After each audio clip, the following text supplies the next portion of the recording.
In these times when we have to race to keep abreast of the speed at which our freedoms are being snatched from us, and when few can afford the luxury of retreating from the streets for a while in order to return with an exquisite, fully formed political thesis, replete with footnotes and references, what profound gift can I offer you tonight? As we lurch from crisis to crisis, beamed directly into our brains by satellite TV, we have to think on our feet, on the move. We enter histories through the rubble of war. Ruined cities, parched fields, shrinking forests, and dying rivers are our archives. Craters left by daisy cutters are libraries. So what can I offer you tonight? Some uncomfortable thoughts about money, war, empire, racism, and democracy. Some worries that flit around my brain like a family of persistent moths that keep me awake at night. Some of you will think it bad manners for a person like me, officially entered in the big book of nations as an Indian citizen, to come here and criticize the US government. But speaking for myself, I'm no flag waver, no patriot, and I'm fully aware that venality, brutality, and hypocrisy are imprinted on the leaden soul of every nation. But when a country ceases to be merely a country and becomes an empire, then the scale of operations changes dramatically.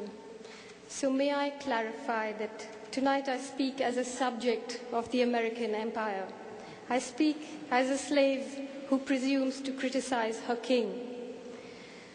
Since lectures must be called something, mine tonight is called Instant Mix Imperial Democracy. Buy one, get one free.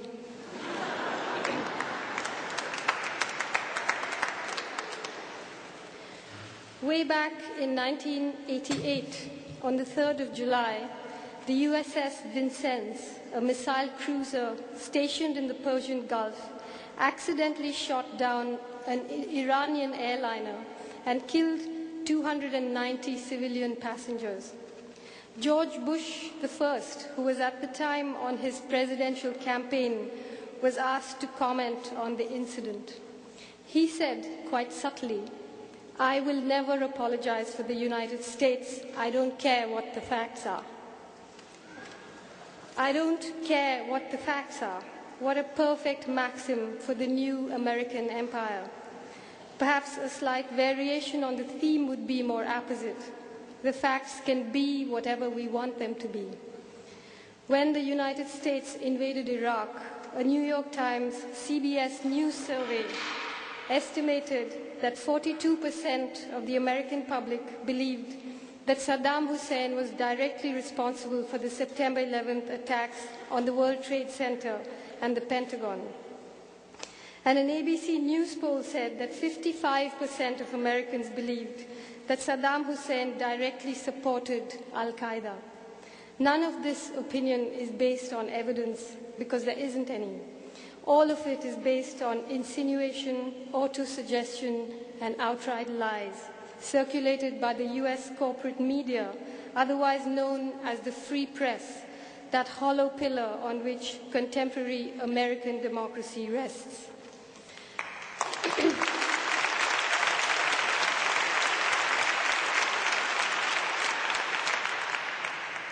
Public support in the US for the war against Iraq was founded on a multi-tiered edifice of falsehood and deceit, coordinated by the US government and faithfully amplified by the corporate media.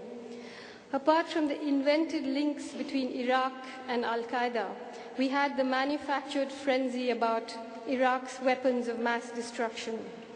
George Bush the Lesser went to the extent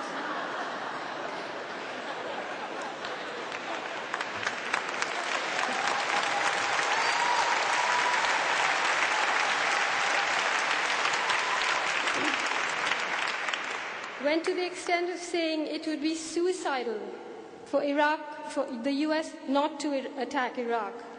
We once again witnessed the paranoia that a starved, bombed, besieged country was about to annihilate almighty America. Iraq was only the latest in a succession of countries. Earlier there was Cuba, Nicaragua, Libya, Grenada, Panama. But this time it wasn't just your ordinary brand of friendly neighborhood frenzy. It was frenzy with a purpose. It ushered in an old doctrine in a new bottle, the doctrine of preemptive strike, also known as the United States can do whatever the hell it wants, and that's official. The war against Iraq has been fought and won, and no weapons of mass destruction have been found, not even a little one. Perhaps they'll have to be planted before they're discovered.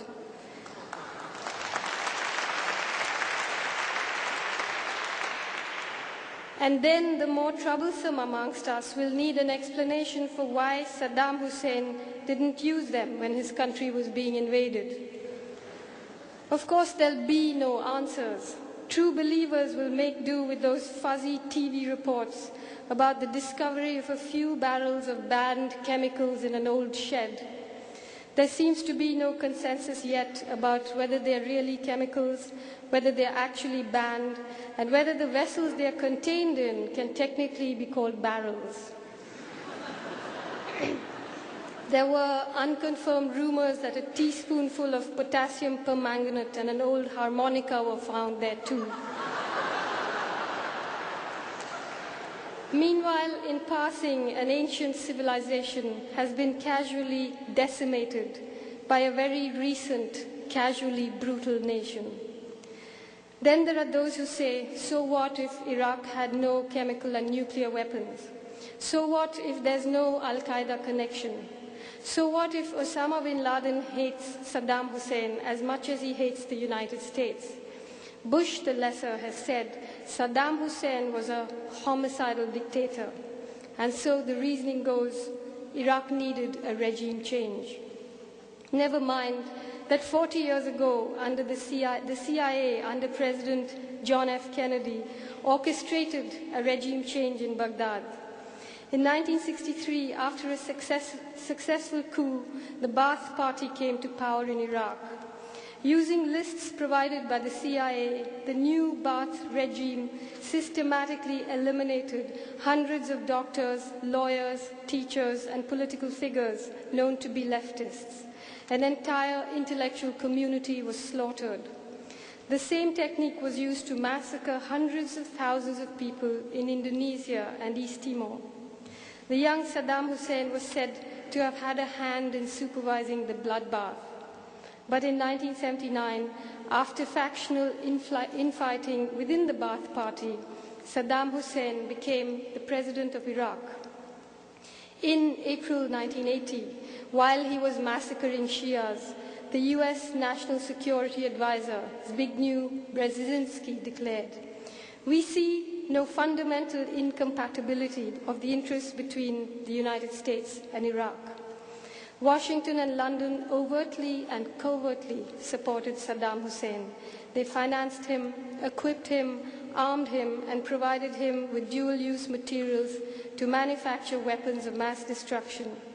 They supported his worst excesses financially, materially, and morally.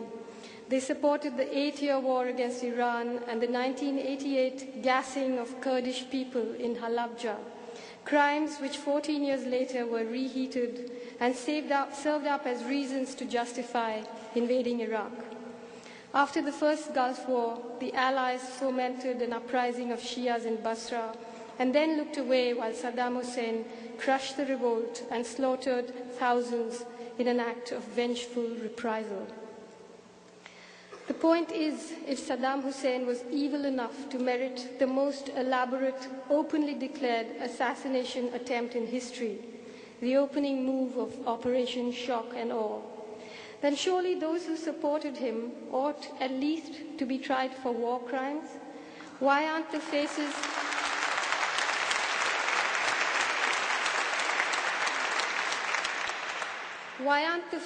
of US and UK government officials on that infamous pack of cards of wanted men and women?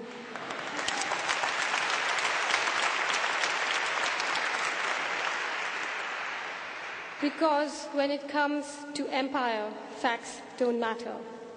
Yes, but all that's in the past, we are told. Saddam Hussein is a monster who must be stopped now, and only the US can stop him. It's an effective technique, this use of the urgent morality of the present to obscure the diabolical sins of the past and the malevolent plans for the future. Indonesia, Panama, Nicaragua, Iraq, Afghanistan, the list goes on and on. Right now, there are brutal regimes being groomed for the future. Egypt, Saudi Arabia, Turkey, Pakistan, the Central Asian republics. US Attorney General John Ashcroft recently declared that US freedoms are, and I quote, not the grant of any government or document, but our endowment from God. Why bother with the United Nations when God himself is on hand?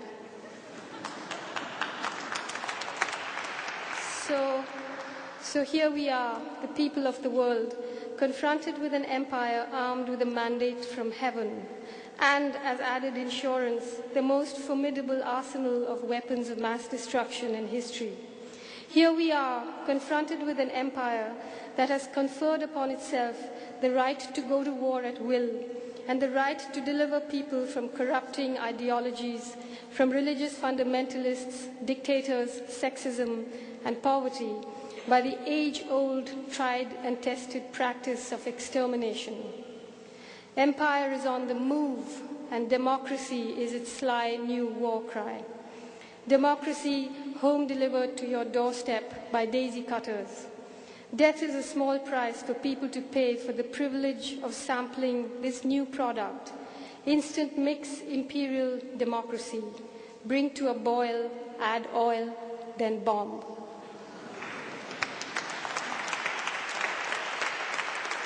But then, perhaps, chinks, Negroes, dinks, gooks, and wogs don't really qualify as real people. Perhaps our deaths don't qualify as real deaths. Our histories don't qualify as history. They never have. Speaking of history, in these past months, while the world watched, the US invasion and occupation of Iraq was broadcast on live television. Like Osama bin Laden and the Taliban in Afghanistan, the regime of Saddam Hussein simply disappeared. This was followed by what analysts call a power vacuum. Cities that had been under siege without food, water, and electricity for days. Cities that had been bombed relentlessly. People who had been starved and systematically impoverished by the UN-sanctioned regime for more than a decade were suddenly left with no semblance of urban administration. A 7,000-year-old civilization slid into anarchy on live TV. Vandals plundered shops, offices, hotels, and hospitals. American and British soldiers stood by and watched. They said they had no orders to act. In effect, they had orders to kill people but not to protect them. Their priorities were clear. The safety and security of Iraqi people was not their business. The security of whatever little remained of Iraq's infrastructure was not their business. But the security and safety of Iraq's oil fields were. Of course they were. The oil fields were secured almost before the invasion began. On CNN and BBC, the scenes of the rampage were played and replayed. TV commentators, army and government spokespersons portrayed it as a liberated people venting their rage at a despotic regime.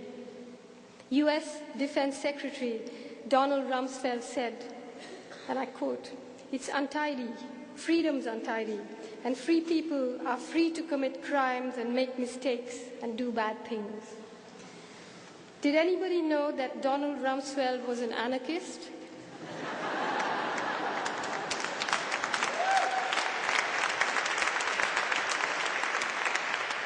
I wonder, did he hold the same view during the riots in Los Angeles following the beating of Rodney King?